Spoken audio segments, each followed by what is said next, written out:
Programme में एक बार फिर खुश आमदीद। बात हो रही थी मशरक़ वस्ती में जारी कशीदगी और उसकी वजह से जो असरात पड़ रहे हैं मुल्की इकॉनमी के ऊपर। खाम तेल की कीमतों में इजाफा हो रहा है, अवाम सरापा एहतजाज हैं, लेकिन अवाम का कोई पुरसान हाल नहीं है। हुकूमत की कोई हिकमत अमली हमें नज़र नहीं आ रही और ना ही हुकूमत की तरजीहात में आम आवाम है। हुकूमत की जो तरजीहात हैं वो टैक्स इकट्ठा करना है, पैसा इकट्ठा करना है और कैसे करना है और किस तरह के टैक्सेस लगाने हैं, उनकी तरजीहात यही है। बजट आने वाला है, बजट में क्या आवाम की तरजीहात होंगी। दूसरी तरफ आम आवाम की जब हम बात करते हैं और मौजूदा हुकूमत की, और हुकूमत ने तो आवाम के ऊपर बोझ डाल ही दिया, अपोजिशन भी खामोश नज़र आ रही है। मौसर एहतजाज हमें नज़र नहीं आ रहा। माजी में हमने देखा कि जैसे ही पेट्रोल की कीमतों में इजाफा होता था, अपोजिशन हमें सड़कों पर नज़र आती थी, इस्लामाबाद की तरफ मार्च नज़र आता था। वो सब कुछ इस दफ़ा हमें नज़र नहीं आ रहा। इसकी क्या वजह है, इस पर बात करेंगे। हमें ज्वाइन किया है जनाब नदीम कुरैशी साहब ने, सीनियर रहनुमा है पाकिस्तान तहरीक इंसाफ के, सीनियर सियासतदान है। कुरैशी साहब खुश आमदीद कहते हैं आपको शो में। जी बहुत शुक्रिया। साहब किस तरह देखते हैं इस वक्त महंगाई बढ़ती जा रही है, आम आदमी की दस्तरस से चीज़ें निकलती जा रही हैं और पाकिस्तान की तारीख में पहली दफ़ा इतनी बुलंद सतह पर पहुंची है महंगाई। लेकिन अगर हम अपोजिशन की बात करें, हमें मौसर अपोजिशन नज़र नहीं आ रही, सड़कों पर प्रोटेस्ट नज़र नहीं आ रहे और अवाम बेचारे दर बदर की ठोकरें खा रहे हैं। बहुत बेबसी है। क्या वजह है अपोजिशन अभी तक कोई हिकमत अमली मुरतब नहीं कर सकी? ना हमें सड़कों पे नज़र आ रही है और ना ही असम्बलियों के अंदर उस तरह का प्रोटेस्ट नज़र आ रहा है। जनाब कुरैशी साहब, एक तो मैं आपको मुबारकबाद पेश करूंगा कि आपने इस अहम टॉपिक को अपने प्रोग्राम का हिस्सा बनाया, वरना पाकिस्तान के वो अक्सरियती एंकर्स, एनालिस्ट, सहाफ़ी जो तहरीक इंसाफ की गवर्नमेंट में 150 रुपीज पेट्रोल पर बड़ी तनकीद किया करते थे, बड़े ट्वीट्स किया करते थे, बड़े प्रोग्राम करते थे। जब बिजली का डोमेस्टिक यूनिट 20 रुपए का था, कमर्शियल यूनिट 30 रुपए का था। जी आज की अशियाए खुदोनोश में उस वक्त में जमीन और आसमान का फर्क था। वो तमाम दानिशवर, तमाम एनालिस्ट, तमाम मुबसरीन, मुझे नहीं मालूम उन्हें जमीन कहाँ गई या आसमान निकल गया।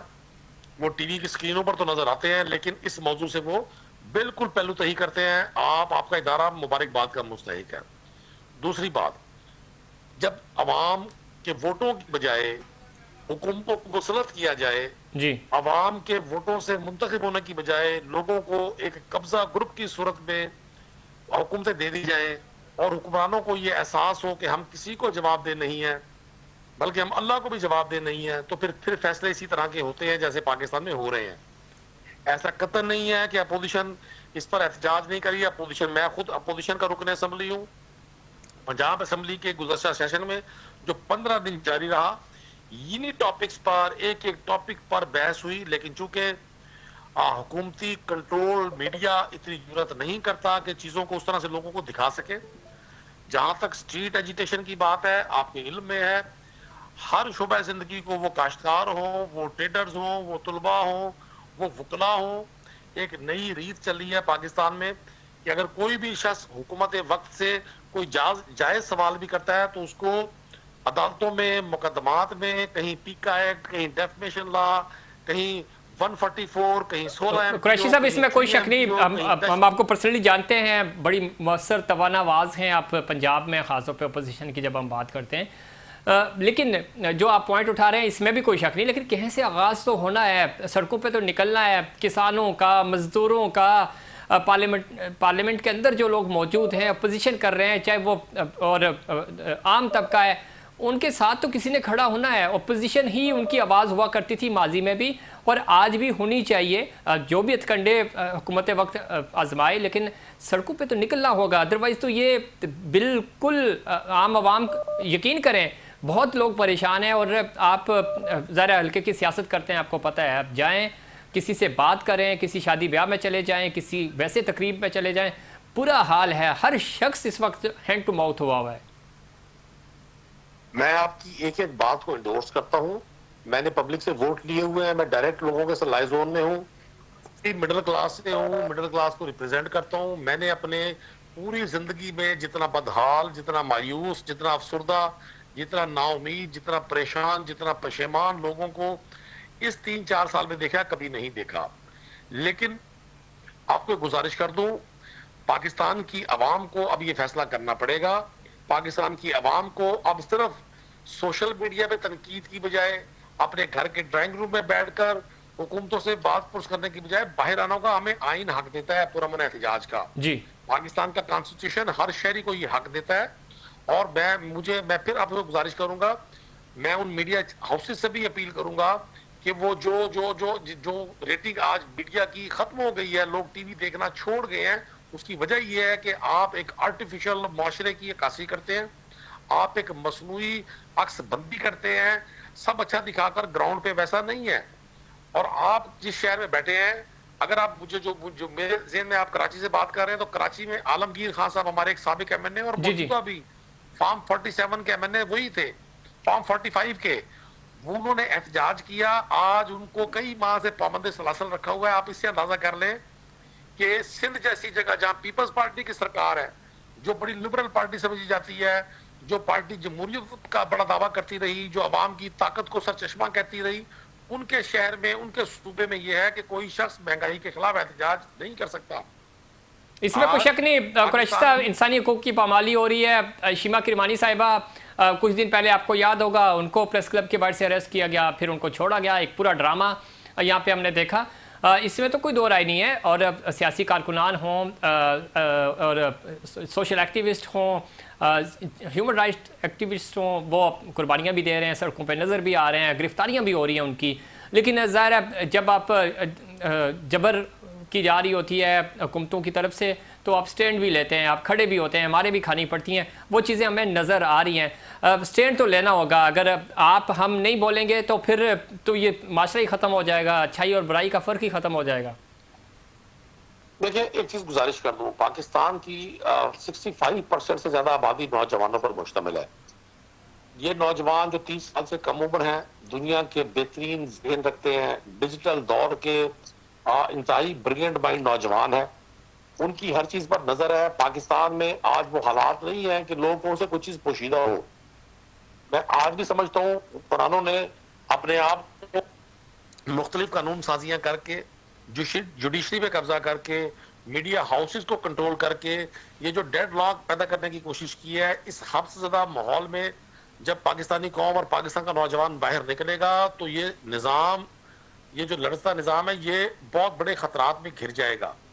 मुझे आज भी यकीन है कि जो मौजूदा हुक्मरान है उनको इस बात का इसमें तो कोई शक नहीं। कुरैशी साहब, वक्त भी चूंकि कम है, मैं सिर्फ ये जानना चाहूँगा कि जिस तरह आपने कहा, ये हुक्मरान इतनी आराम से कैसे बैठे हुए हैं? आप भी हुकूमत में रहे हैं, लेकिन इनको कोई एहसास ही नहीं है इस वक्त अवाम का क्या हाल हो रहा है। वो ठंडे कमरों में बैठ के फैसला सादर कर देते हैं, टैक्सेस बढ़ा देते हैं। 2 दिन, 4 दिन, 10 दिन, महीना, 2 महीने और कितना सर्वाइव कर लेंगे? वापस आपने अवाम में ही जाना है, कैसे जाएंगे आप? देखिए, तबकाती निज़ाम को इतना ज्यादा प्रोमोट कर दिया गया।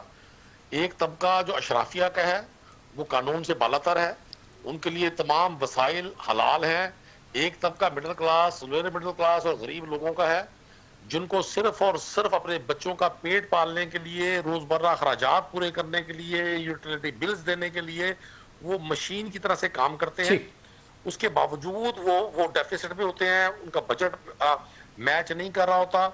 मैं ये समझता हूँ अगर हुक्मरानों ने होश के नाखुन ना लिए, जो कि ये नहीं लेंगे, यही पाकिस्तान की आवाम जो अब खामोश बैठी है, यहाँ कोई शख्स भी महफूज नहीं रह सकेगा। शिर्क का निज़ाम चल सकता है, जुल्म का निज़ाम नहीं चल सकता, मुनाफिकत का निज़ाम नहीं चल सकता। पाकिस्तान तहरीक इंसाफ आम आदमी की आवाज़ है। आज भी वो शख्स जो अडियाला में 1000 दिन से ज्यादा पाबंद सलासल है, वो भी इसी बात का दाई है, इसी बात का अलमबरदार है कि पाकिस्तान में ये जो हुक्मरान है, जो 40 साल से यहाँ हुक्मरानी को अपना हक समझते हैं, इन्होंने इस मुल्क को मुआशी तौर पे दिवालिया कर दिया, इस मुल्क का इमेज खत्म कर दिया, इस मुल्क के लोगों का निज़ाम पर से एतबार खत्म कर दिया। तो ये वक्त दूर नहीं है। बहुत बिल्कुल ठीक कह रहे हैं कुरैशी साहब, आप हमारे साथ रहिएगा। शर्जील अहवान साहब ने भी हमें ज्वाइन किया है, उनका पॉइंट ऑफ व्यू भी शामिल करते हैं। मुस्लिम लीग नून की नुमाइंदगी कर रहे हैं, हुकूमत की नुमाइंदगी कर रहे हैं। शर्जील अहवान साहब, बहुत शुक्रिया, आपने प्रोग्राम में वक्त दिया। महंगाई बढ़ती जा रही है, हुकूमत की हिकमत अमली हमें नज़र नहीं आ रही, आम आवाम को रिलीफ कैसे मिलेगा? चीज़ें आवाम की दस्तरस से बाहर होती जा रही हैं। जनाब। जी बिस्मिल्लाह। देखें, बात ये है कि मुझे नहीं पता ये मसूद साहब कौन बैठे हुए हैं जिस तरीके से लेक्चर दे नदीम रहे हैं कुरैशी साहब हैं। नदीम साहब तो बेसिकली मैं नदीम साहब को हमेशा कहता हूँ कि वो साफ़ी नहीं, वो पीटीआई के रहनुमा है। इतनी तो शायद पीटीआई के अपने लोग आगे पीटीआई की वो नहीं करते, नुमाइंदगी भाई नहीं वो करते पीटीआई ही के एमपीए हैं, देखें, साबिक अपोजिशन लीडर हैं, पार्लियामानी लीडर हैं पंजाब के। मेरी बात सुनिए। बात ये है कि पूरी दुनिया में आपको पता है पूरी दुनिया जो ये आप ईरान और अमेरिका की जंग की वजह से मुतासिर है। पाकिस्तान ने तो फिर भी, हमारी हुकूमत ने तो गरीब आवाम के लिए भाई बांग्लादेश और भारत में, श्रीलंका में पेट्रोल महंगा नहीं हुआ, हमारे पास महंगा हो गया ना अवान साहब। भाई लेट मी रिस्पॉन्ड। देखें, बात ये है कि पूरी दुनिया में से महंगाई बढ़ी है, खाली पाकिस्तान में नहीं, यूरोप में देख लें महंगाई बढ़ी। आज हॉलैंड के ना 2.5 यूरो लीटर पेट्रोल है, ठीक है। मैं एग्जांपल दे रहा हूँ कि पूरी दुनिया इसकी इज्जत में आई है। लेकिन वज़ीर आज़म शहबाज शरीफ साहब दिन रात कोशिश कर रहे हैं कि अवाम को रिलीफ दिया जा सके। वो डेली मीटिंग्स कर रहे हैं। आप देखेंगे कितने ज़्यादा सरकारी तौर पर जो पेट्रोल के अखराजात है वो कम किए हैं। ये इसके अलावा जो डिप्टी कमिश्नर्स की और डीपीओस के आपने देखा जो उनको जो पेट्रोल के अलाउंस मिल रहे थे उसमें कितनी ज़्यादा कमी आई। तो हुकूमत तो पूरे हुकूमत ने उसका अवाम को क्या फायदा हुआ? लेकिन देखिए अवाम को भी रिलीफ हो रहा है। देखें, हुकूमत के पास जो भी वसाइल थे, हुकूमत ने इसको बरूकार लाते हुए इस्लामाबाद में और लाहौर में आपने देखा और पूरे पंजाब में देखा कि 1 महीने के लिए अवाम के लिए फ्री ट्रांसपोर्ट कर दी। देखिए हुकूमत तो ये मेजर ले सकती है ना, हुकूमत ले भी रही है। इस भाई साहब को तो ये भी तो देखना चाहिए, पूरी दुनिया आपकी खारजा पॉलिसी की इस टाइम तारीफ कर रही है। पूरी दुनिया पाकिस्तान को अल्हम्दुलिल्लाह पाकिस्तान को इस टाइम वो मुकाम मिला है जो पाकिस्तान को पहले कभी मुकाम नहीं मिला था। पूरी दुनिया में पाकिस्तान की सिम तारीफ हो रही है और पूरी दुनिया में इस्लामाबाद को अमन के रखवाला एक शहर के नाम से जाना जा रहा है। और वो दिन दूर नहीं है जब जो नोबेल पीस प्राइज अवार्ड है इस्लामाबाद में होंगे। लेकिन ऑपोजिशन का तो काम ही रह गया है। इनको शर्म आनी चाहिए। इनके लोंडे लबारों में पिछले दिनों यहाँ पे यूरोप के अंदर और यूके के अंदर हमारे जब पूरी दुनिया में मार के आके हम जश्न मना रहे थे, इनके लोंडे लबारों ने जाके प्रोटेस्ट किया हमारे सफारतखानों के बाहर। तो ये कौन सी ऑपोजिशन की बात करते हैं? ये ज़हनी मरीज के पैरोकार हैं। इनकी सियासत ज़हनी मरीज से शुरू होती है और ज़हनी मरीज पे खत्म होती है। साहब रुकिएगा, मैं जरा कुरैशी साहब का पॉइंट ऑफ व्यू शामिल करूं। देखिए एक सेकंड, केपीके के अंदर बताएं कौन सी दूध की नहरें बह रही हैं? केपी के अंदर इस टाइम सबसे ज्यादा करप्शन है। ये मैं नहीं कह रहा, ये सर्वे की रिपोर्ट कह रही है। ठीक है, लेकिन मैं चाह रहा हूँ ना कि ये इनका पॉइंट ऑफ व्यू भी शामिल कर लें। आपने थोड़ा सा लेट ज्वाइन किया लेकिन उसके बावजूद प्रोग्राम को बैलेंस भी करना है ना। कुरैशी साहब ये गुफ्तगू ये कर रहे हैं कि हम तो रिलीफ देने की कोशिश कर रहे हैं, इंटरनेशनली इतनी कीमतें बढ़ गई हैं, जो हो सकता था पंजाब में स्पेशली 1 महीने के लिए पब्लिक ट्रांसपोर्ट जो है वो हमने फ्री कर दिया आम पब्लिक के लिए। कुरैशी साहब खैर हमारे साथ मौजूद नहीं है इस वक्त, इस पे रिस्पॉन्ड करते हैं। और दूसरा देखिए, आम आवाम को रिलीफ नहीं मिल रहा। 1 महीने के लिए आपने रिलीफ दिया, अच्छी बात है, लेकिन लोगों की दस्तरस से चीज़ें बाहर हो रही हैं। इंटरनेशनली फॉरेन पॉलिसी हमारी बहुत बेहतर हुई है, दुनिया इसकी मौतरिफ है, दुनिया तारीफ़ भी कर रही है। आम आदमी का फॉरेन पॉलिसी से डॉलर महंगा हो रहा है या सस्ता हो रहा है कोई गर्ज नहीं, उसको रोटी मिलनी चाहिए, उसको कपड़ा मिलना चाहिए, मकान मिलना चाहिए। देखें बिल्कुल, मैं देखें अवाम के दर्द का एहसास है हुकूमत को। मैंने आपसे अर्ज़ की कि वज़ीर आज़म शहबाज शरीफ साहब डेली मीटिंग्स कर रहे हैं इसके ऊपर। जो भी आपको पता है कि जो मुआहदे पिछली गवर्नमेंट में किए आज तक उनकी तलवार हमारे सर पे लटक रही है।